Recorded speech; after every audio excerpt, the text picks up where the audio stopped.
20 de julho de 2017. O dia que Chester Bennington morreu. Quando o ano 2000 chegou, o tão temido colapso tecnológico não ocorreu, assim como nenhum apocalipse se desencadeou.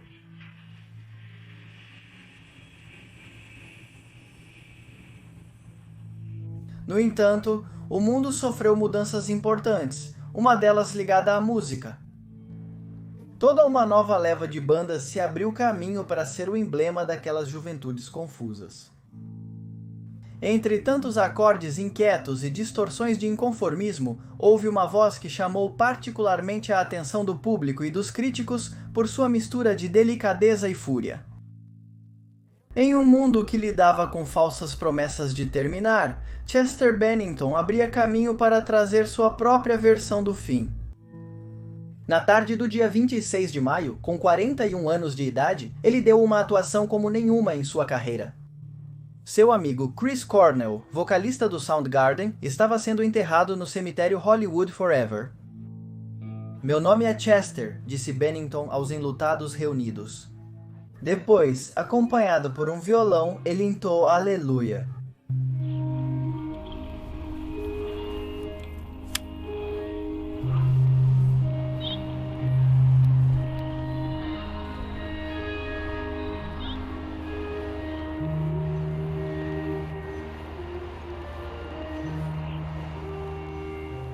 Seus gritos habituais foram substituídos por uma melodia sombria e angustiante. Durante anos, sua capacidade de dar voz às tempestades internas foi a razão pela qual ele se tornou reconhecido mundialmente.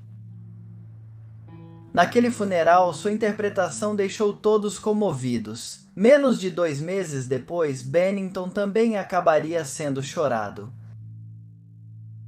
36 horas antes de ser encontrado morto, ele estava sorrindo com sua família. De fato, sua viúva compartilhou vídeos nos quais ele parecia estar de bom humor, fazendo desafios com seus filhos.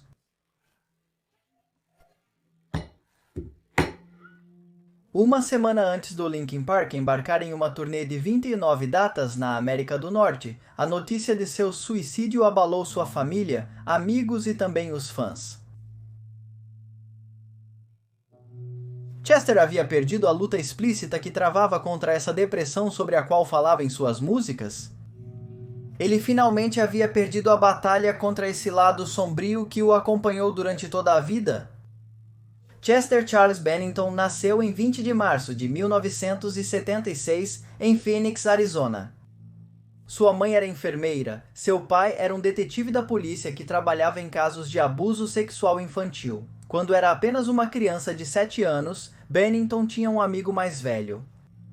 Sua amizade parecia normal, mas o garoto começou a abusar do futuro cantor. Primeiro de modo psicológico, manipulando-o e brincando com seus medos. E depois de modo sexual. Então a tortura começou a crescer em intensidade e se tornou sistemática. Sabendo o que acontecia com crianças que sofriam o mesmo que ele, Chester escondeu o assunto por medo de ser considerado um mentiroso. Em entrevistas futuras, ele expressaria que essa época havia causado estragos em sua personalidade, eliminando sua autoconfiança e sua capacidade de se relacionar com o ambiente. Com o divórcio de seus pais, as coisas pioraram e a dor deu lugar a uma raiva que não encontrou melhor válvula de escape do que a arte. Desde muito cedo, Chester começou a desenhar para aplacar seus desejos de fugir ou de machucar alguém. Ele também despejou seu ódio e frustração em poemas e canções. Muitas dessas canções acabaram se tornando um refúgio para muitos adolescentes que, passando por alguma dificuldade típica da adolescência, sofreram com essa terrível sensação de solidão.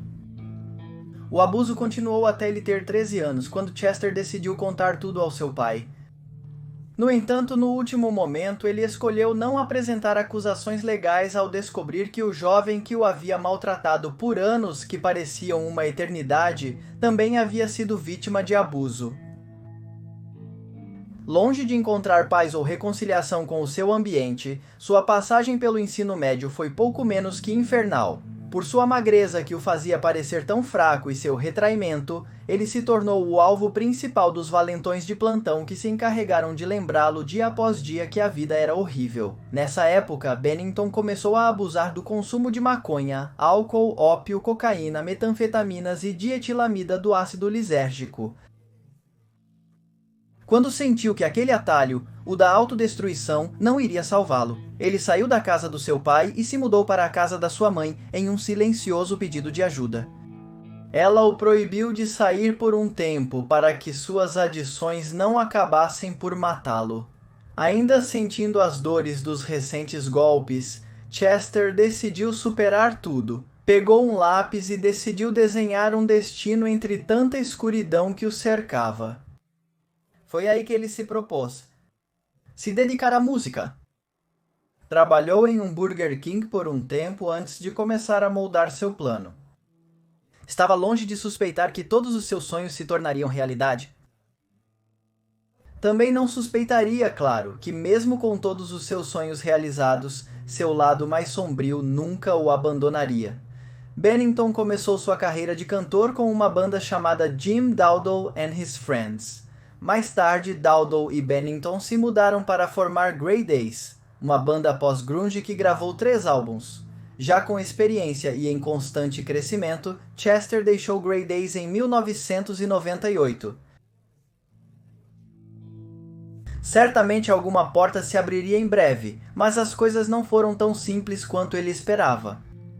As dívidas se acumulavam debaixo de sua porta, e encontrar outra banda tornou-se um problema, apesar de passar noites inteiras aprimorando suas técnicas e se apresentando para todas as oportunidades que encontrava. Foi então que Chester, exausto, estabeleceu um prazo final. Se a sua carreira não decolasse, ele se aposentaria oficialmente. Novamente o abismo ameaçava devorá-lo. Mas então apareceu a luz no fim do túnel. O vice-presidente de artistas e repertório da Somba Music em Los Angeles ofereceu-lhe uma audição com os membros de uma banda chamada Cero. Bennington renunciou ao seu trabalho e levou sua família para a Califórnia, onde teve uma performance de sucesso diante do microfone. Perdendo a comemoração do seu próprio aniversário com seus entes queridos, conseguiu gravar a música para sua audição em um dia. Nascia então a estreita e frutífera relação de Bennington com Mike Shinoda, o outro vocalista da banda. Juntos, eles conseguiram avanços significativos, mas não conseguiram encontrar um contrato de gravação. No entanto, eles não desesperaram e se encorajaram mutuamente. Sabiam que tinham em mãos um produto capaz de revolucionar tudo. E eles não estavam errados. A banda acabaria assinando com a Warner Bros. Records e pararam de se chamar Zero. Agora eram Linkin Park. Com seu primeiro álbum, lançado em 24 de outubro de 2000, eles quebrariam muitos recordes. Hybrid Theory foi o 7º álbum mais vendido da década de 2000 e foi certificado com disco de diamante nos Estados Unidos e múltiplo disco de platina na Europa. O 4º single do álbum, In the End, alcançou sua maior posição ao se situar em 2º lugar na lista Billboard Hot. Linkin Park rapidamente ganhou renome por sustentar um estilo musical no qual se amalgamavam rock, rap e sons eletrônicos.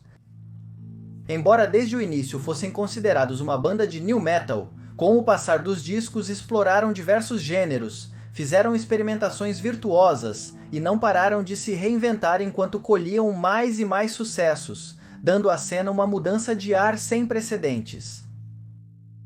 Estima-se que a banda que ganhou 2 Grammys vendeu mais de 100 milhões de discos. Não satisfeito com isso, Chester formou sua própria banda, Dead by Sunrise, como um projeto paralelo em 2005.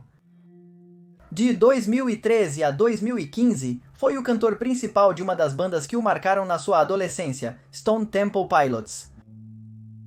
O círculo se fechava.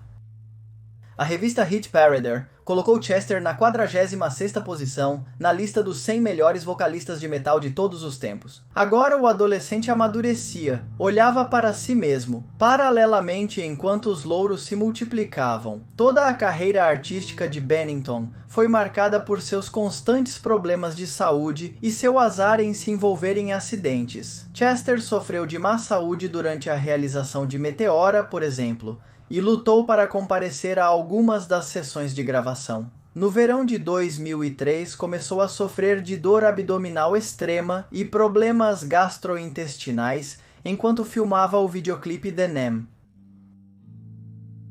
Sofreu uma lesão no pulso em outubro de 2007 ao tentar saltar de uma plataforma durante um espetáculo. Apesar da lesão, continuou realizando todo o show com um pulso quebrado.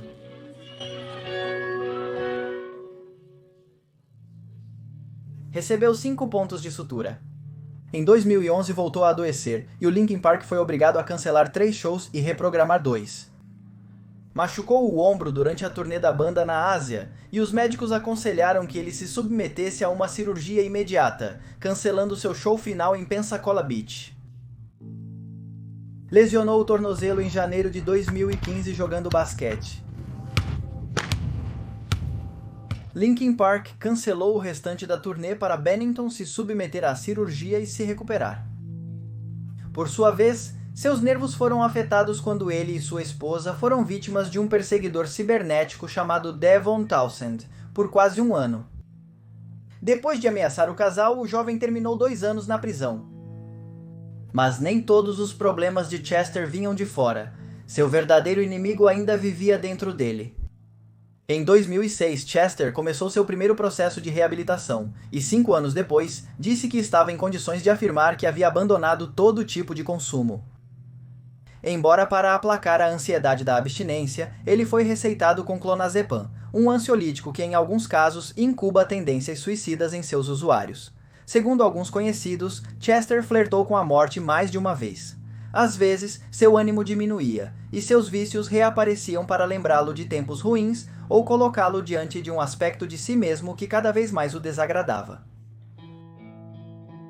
Quando se tornou público que ele havia cometido suicídio, muitos viram isso como um final tristemente previsível.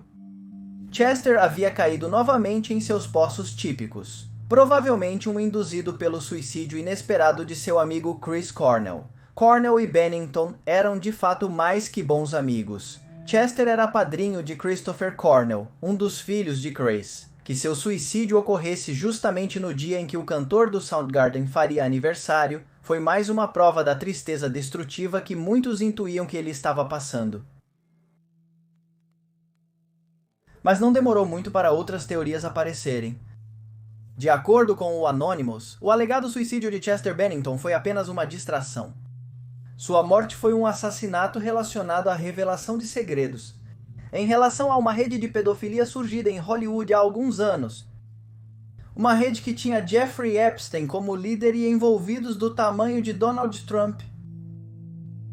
De acordo com as informações fornecidas por Anonymous, Chester estava ciente da situação porque havia estado em festas luxuosas nos Estados Unidos. Além disso, depois de ter contado em várias entrevistas seu nefasto passado como vítima de abuso, Chester se tornou um ativista na luta contra o abuso sexual infantil. Suspeitosamente, Cornell e sua esposa também estiveram envolvidos nesta causa através de uma organização que justamente tinha esses propósitos. Segundo um rumor difundido pelas investigações privadas de um ex-marinho, Randy, semanas antes de suas mortes, tanto Cornell quanto Bennington haviam anunciado que estavam prontos para tornar públicos documentos que deixavam provas contundentes de pedofilia em altas esferas do poder.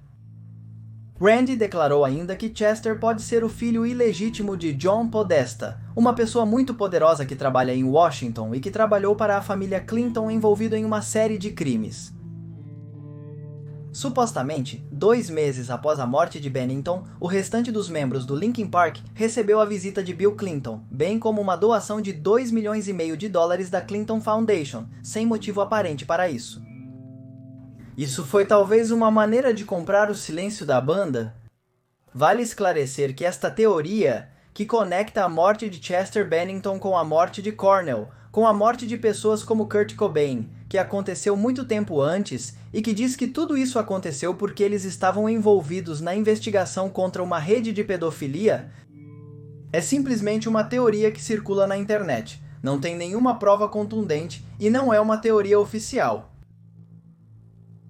No dia 27 de outubro de 2017, foi realizado um concerto em homenagem a Chester Bennington, no Hollywood Bowl, em Los Angeles. Entre os artistas convidados estavam Jonathan Davis, Sinister Gates, Oliver Sykes, Blink-182, No Doubt, Machine Gun Kelly e Alanis Morissette. Muitos afirmam que Bennington tinha motivos para estar feliz quando morreu. O novo álbum do Linkin Park, One More Light, havia liderado as paradas ao ser lançado.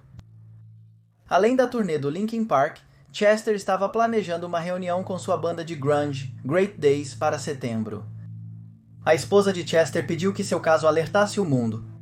Às vezes, a depressão se apresenta com a face menos esperada. Eu sei que quando estou dentro de mim, na minha própria cabeça, este lugar aqui, este crânio entre minhas orelhas, é um bairro ruim e eu não deveria estar lá sozinho.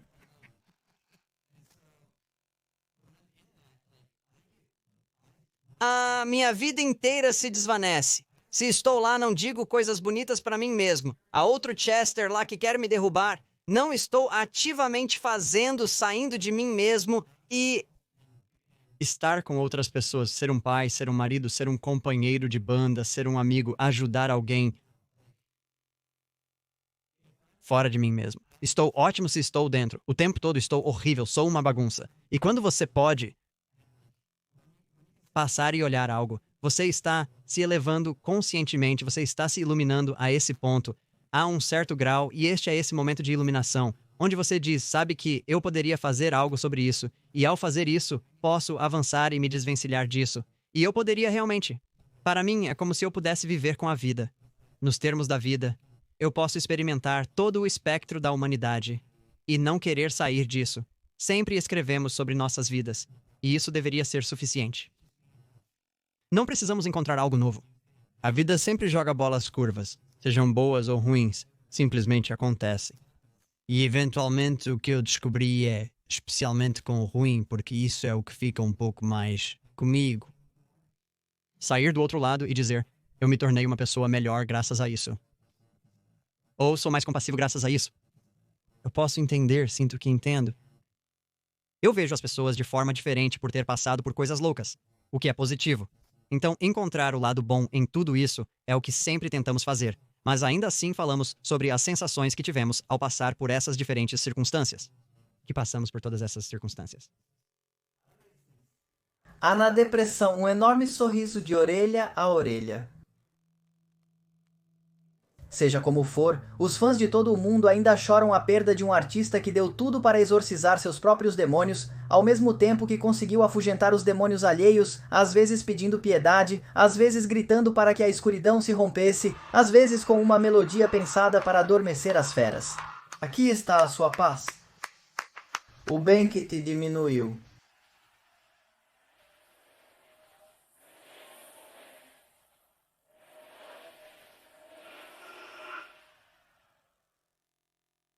Com uma sensibilidade única, onde o grito de rebelião pôde conviver com o grito de dor e puderam se fundir e se tornar um só. No final, Chester Bennington conseguiu tirar uma geração inteira das trevas. E até aqui o vídeo de Chester Bennington. Este foi um vídeo bastante especial que eu estava muito ansioso para fazer, além do fato de que vocês me pediram muito, porque tive a oportunidade de conhecê-lo em um meet and greet, e ele até começou a cantar ao meu lado. Na verdade, essa filmagem apareceu nas redes sociais deles, e todo mundo veio me avisar. Para mim foi uma experiência única, inclusive no meu canal fiz um vídeo especial. No dia exato de sua morte, fiz um vídeo contando minha experiência pessoal com o Linkin Park. E este foi um vídeo bastante pessoal, além de continuar com a sequência de histórias de cantores. Este me pareceu muito especial e eu realmente estava muito ansioso para fazer isso. Espero que vocês tenham se interessado pela história que acabei de contar. Se gostaram, por favor, deixem seu like, se inscrevam. Deixo algumas recomendações aqui ao lado para que continuem a maratona neste canal. Meu nome é Magnus Mephisto e isso foi o Dia Que.